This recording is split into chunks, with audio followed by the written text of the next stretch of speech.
Hi, this is Colin from Jumpsoft.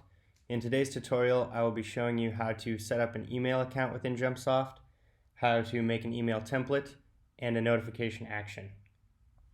First, it is very important that as an administrator, all your users that you want to send to have a notification device already set up. How you want to do that is you will go into the bundle that you plan to send the email from, go to your users, and here we have an end user example. Click over to notification device, and here I have an email set up that we will be sending to. In today's example, we will be sending an email to an end user who is creating an incident. So once you know that they have a notification device set up, you're going to want to set up your email account. For that, you go up to your system bundle, go to your email accounts. I already have all of these built out for time's sake for this demo. So we'll click in here.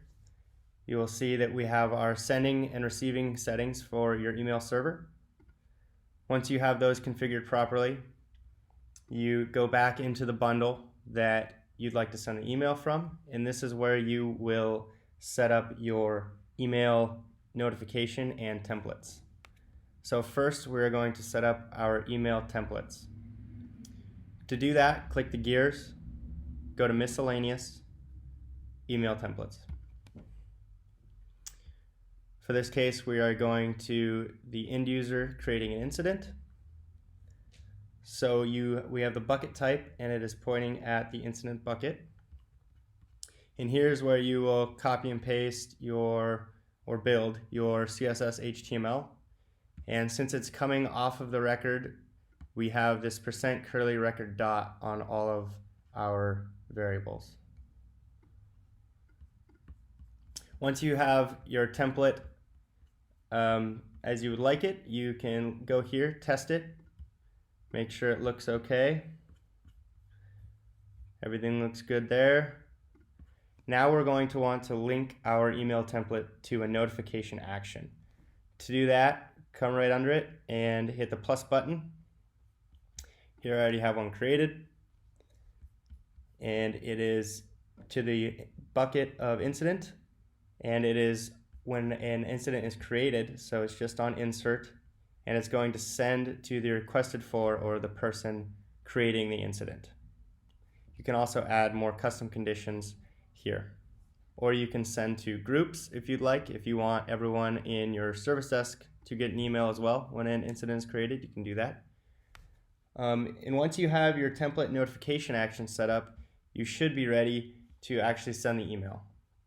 So we will test this by impersonating our end user. Option I for impersonation. So he's going to come in, make an incident.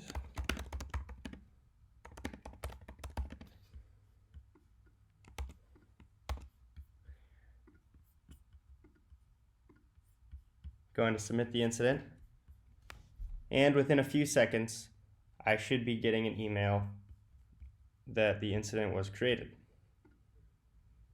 and there it is. So here's what your end user will see. If you don't get an email in your inbox and you're curious if you did anything wrong, a good way to debug or troubleshoot is to go back up to your system space and go to IO outbound.